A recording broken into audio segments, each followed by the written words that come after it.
Hello everybody and welcome to the North Alabama Tech Team YouTube channel. This is the first video on this channel. Our repeater is up. The frequency is 147.180 megahertz.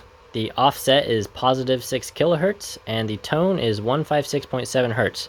This is a free speech, goofing off CB radio, amateur radio, got down repeater. This thing is running 50 watts right now, but in the future it will be running much more than that. But yeah, it's free speech.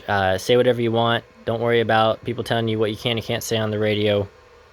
As long as it's legal, you're good to go. So let me walk you through some of the hardware here. We've got a TXRX Bird 6-can duplexer set. We don't need 6 cans right now, but we're using them.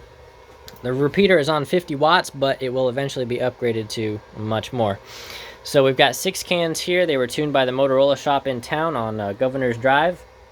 So we have this repeater cabinet here. So the bottom tray currently doesn't have anything in it except for the power supply, but I am going to be adding a laptop down there, which will be running the Broadcastify feed, as well as allowing me to remote into the repeater and shut it down and do whatever else I need to do.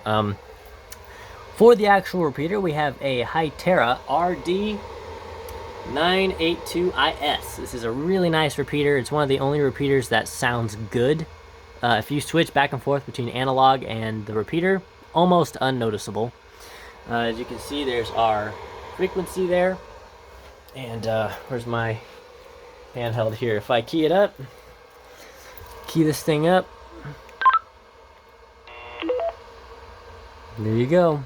It works. So on top of that, we have an RCOM RC210 repeater controller.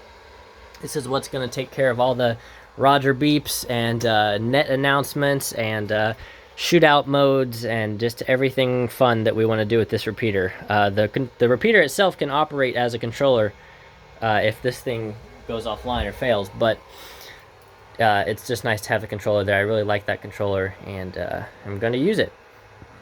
For a power supply, we've got a 40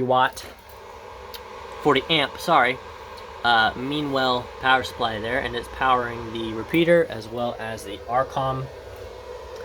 I do have ports 1 and 2 linked together. As you can see, they both key up at the same time there because I am going to be adding an all-star node, so we're going to have internet linking.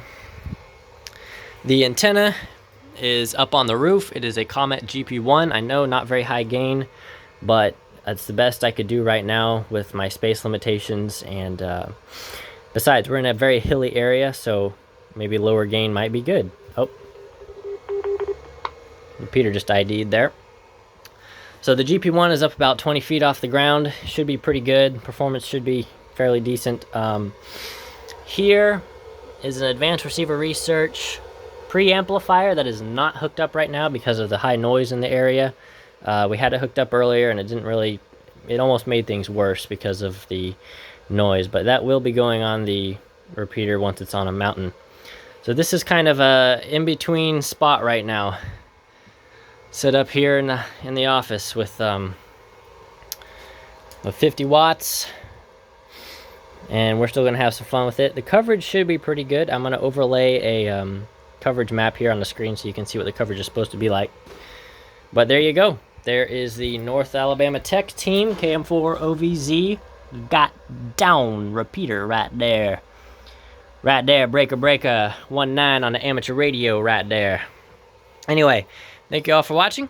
If you did watch, leave a comment, tell me what you thought. Leave all your hate comments. I like reading those are funny. And we will all see you in the next video. Bye-bye.